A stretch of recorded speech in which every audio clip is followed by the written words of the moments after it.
Ilang milyong Pilipino ang naiulat na naging biktima ng tinatawag na mental disorder o yung pong may mga kapansanan sa pag-iisip. Sa pong halimbawa niyan, depression o depresyon, sobrang pagkalungkot. Hindi raw itinuturing ng karamihan na isang sakit ang tinatawag na mental disorder. Negatibong pagtingin ng lipunan sa mga taong may mental disorder.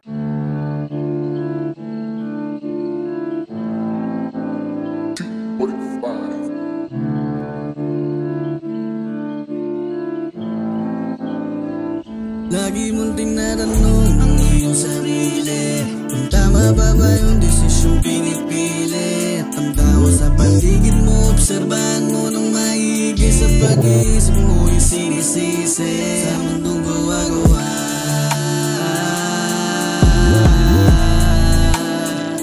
Sa mundong gawa-gawa.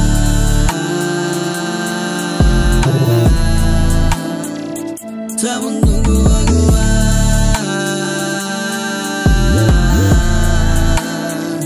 Sa mundong gawa-gawa.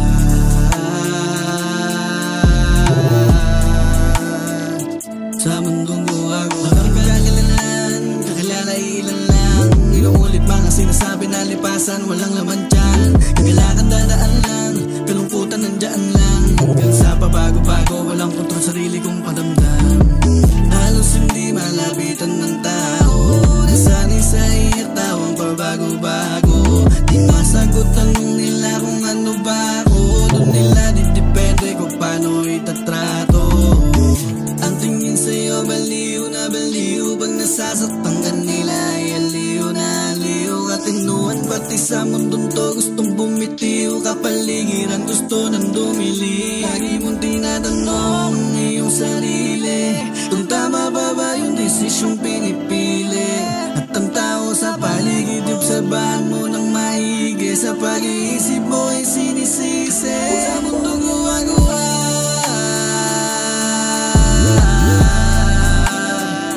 Sa mundong gawa-gawa.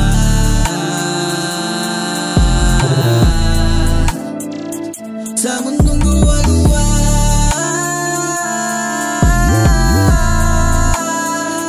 Sa mundong gawa-gawa.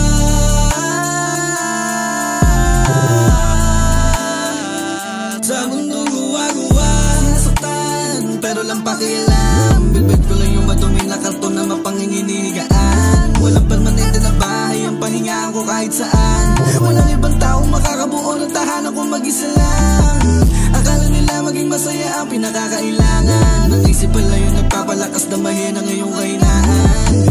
Pinapahirapan na ng kalungkutan sa ulo ko nangungubahan. Nandito pala sa loob nitong utak ang matindi ko nakalaban. Tinatanong ang iyong sarili kung tama ba yung desisyong pinipili.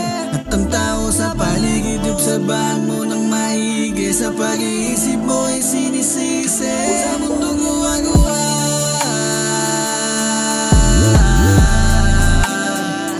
Sa mundong gawa-gawa.